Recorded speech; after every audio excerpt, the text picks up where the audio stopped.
तर मित्रांनो, सर्वप्रथम तुम्हा सर्वांना शिवजयंतीच्या हार्दिक हार्दिक शुभेच्छा. तर हा व्हिडिओ संदेश रेकॉर्ड करण्यामागचं कारण असं आहे की खास करून हा संदेश मला ग्रामीण भागातील युवा पिढीला द्यायचा होता. आजकाल गावाकडे सर्व सुविधा मोबाईल, इंटरनेट, खूप साऱ्या सुविधा पोहोचल्या आहेत. या सुविधांमुळे आर्थिक व्यवहार जेवढे ऑनलाईन करणे सोयीस्कर झालेले आहेत, त्यामुळे खूप साऱ्या सुविधा सर्वांना भेटत आहेत. पण जसं प्रत्येक नाण्याच्या दोन बाजू असतात, तसेच या व्यवहारांचं पण आहे. इंटरनेट आणि मोबाईल यामुळे ग्रामीण भागात खूप मोठ्या प्रमाणावर लोन देणाऱ्या आणि गेमिंगसारख्या कंपन्यांचा शिरकाव पण होत आहे. आणि यामध्ये खूप जणांचं आर्थिक, मानसिक आणि काही प्रमाणामध्ये जर ऑब्झर्व केलं तर कुटुंबातील काही सदस्यांना गमावण्यापर्यंत पण ह्या गोष्टी पोहोचलेल्या आहेत.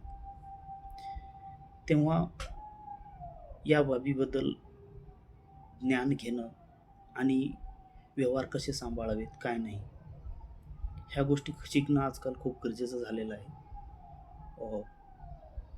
ज्याप्रमाणे ग्रामीण भागात सर्व सुविधा पोहोचत आहेत, ते पाहता पुढची 10 वर्ष ही खूप साऱ्या अपॉर्च्युनिटीजनी भरलेली आहेत.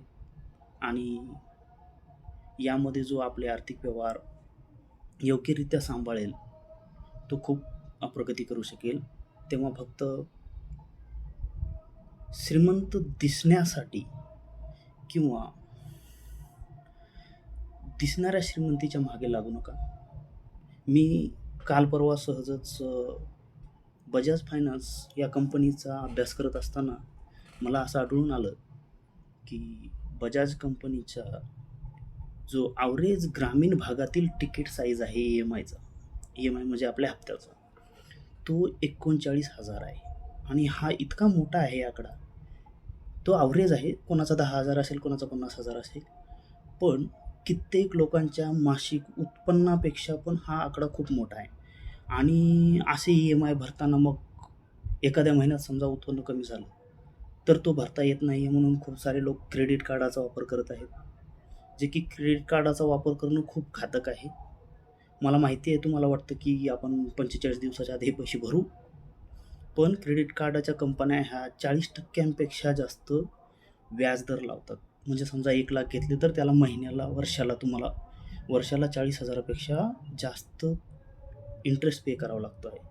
आणि हे चक्र इतकं खतरनाक आहे की त्यामध्ये जर तुम्ही गुंतलात तर परत बाहेर पडणं खूप अवघड होत आहे.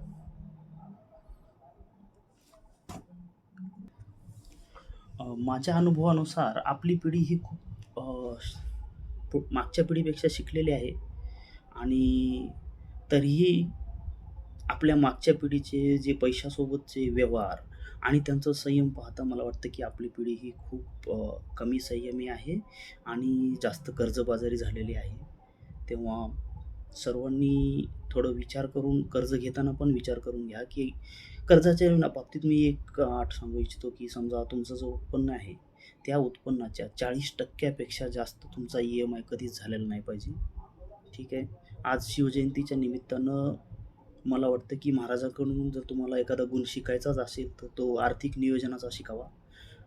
ज्याप्रमाणे महाराजांनी आर्थिक नियोजन केलं होतं, महाराजांच्या आकस्मिक मृत्यूनंतरही संभाजीराजे राज्याच्या विविध भागात सलग 3 वर्ष आलेला दुष्काळ आणि औरंगजेबासारख्या शत्रूसोबत सतत 9 वर्षाचं युद्ध पण सांभाळू शकले होते.